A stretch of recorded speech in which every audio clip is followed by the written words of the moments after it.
Hi friends, எல்லாருக்கும் வணக்கம். இன்றைக்கி அவரைக்காவை எப்படி ஈஸியாக கட் பண்ணுறது அப்படிங்கிறத பற்றி பார்க்கலாம். ரொம்பவும் சீக்கிரமாக டக்குன்னு கட் பண்ணிடலாம் இந்த மெத்தட் யூஸ் பண்ணுறப்ப. அதுக்கு நம்ம எந்த அளவுக்கு நான் உங்களுக்கு அவரைக்காய் தேவையோ அதை எல்லாத்தையும் எடுத்துக்கங்க. ஃபஸ்ட்டு வாஷ் பண்ணி எடுத்துக்கலாம். நம்ம இதில் ஏதாவது பூச்சி இருக்குது அப்படின்னு கண்டுபிடிக்கணுன்னா நீங்கள் கட் பண்ணி பார்க்கணுன்னு அவசியம் இல்லை. ஜஸ்ட்டு சன்லைட்லேயோ இல்லை வெளிச்சத்தில் காமிச்சிங்கனாலே டார்க்காக இருக்கும், அந்த இடம் பூச்சி இருக்குன்னு அர்த்தம். ஸோ அதை கட் பண்ணுறப்ப ஈஸியாக நீங்கள் ரிமூவ் பண்ணிடலாம். நீங்கள் அப்படி கையெல்லாம் தூக்கி கொஞ்சம் லைட் கிடைக்கிற இடத்துல வச்சு பார்த்திங்கனாலே தெரிஞ்சிடும். ஸோ இதேமாரி நம்ம ரப்பர் பேண்ட் போட்டு எல்லாத்தையும் அடுக்கிக்கிறோம். 2 பக்கமும் நார் எடுத்துகிட்டு இந்தமாரி அடுக்கிட்டு அப்புறம் வெட்டுறப்ப பார்த்தீங்கன்னா நீங்கள் யூஸ்வலாக கட் பண்ணுறப்ப 10 மினிட்ஸ் ஆகும்னா 2 மினிட்ஸும் ஆகும். இது காலையில் ஸ்கூல் டைமில் பார்த்திங்கன்னா பசங்களுக்கு வெஜிடபிள் கொடுக்கணுன்னு தோணும், பட் நம்மளுக்கு டைம் இல்லாதனால நம்ம கொடுக்க மாட்டோம்.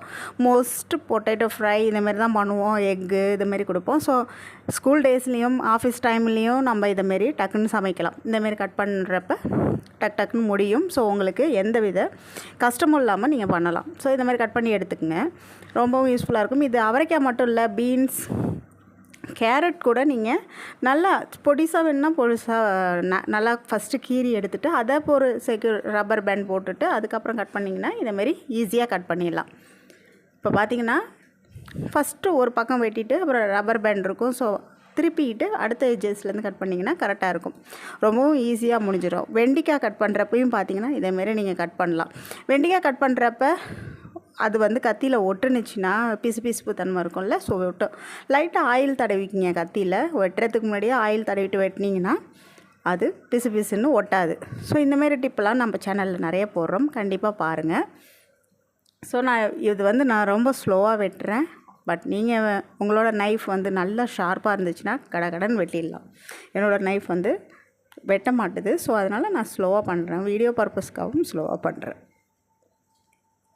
ஸோ இதேமாரி கட் பண்ணி எல்லாத்தையும் எடுத்த பிறகு நம்ம ப்ரான் இறால் வச்சு ஒரு சூப்பர் ரெசிபி பார்க்க போகிறோம்.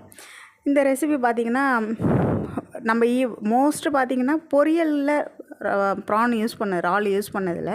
ஸோ இப்போ அதுதான் ட்ரை பண்ண போகிறோம் இன்றைக்கி. நான் இது எங்கள் அம்மா எனக்கு சொல்லி கொடுத்தது. நீங்கள் கண்டிப்பாக ட்ரை பண்ணுங்கள். புளிக்குழம்பு, வத்த குழம்பு, மீன் குழம்புக்கெலாம் சூப்பராக இருக்கும். ஸோ ஒரு பேன் எடுத்துக்கலாம், அதில் 2 ஸ்பூன் எண்ணெய் ஊற்றிட்டு வடகம், நம்ம தாளிப்பு வடகம் இருக்குல்ல அது போடுங்க. அப்படி இல்லைன்னா கடுகு, உளுத்தம்பருப்பு போட்டு தாளிங்க, கருவேப்பிலை போட்டு தாளிங்க. நான் வடகம் இருக்குது, ஸோ வடகம் போட்டுக்கிறேன். அப்புறம் வெங்காயம் 2த்தையும் போட்டு நல்லா வதக்கிட்டு உப்பு கொஞ்சம் சேர்த்து வதக்கிங்க.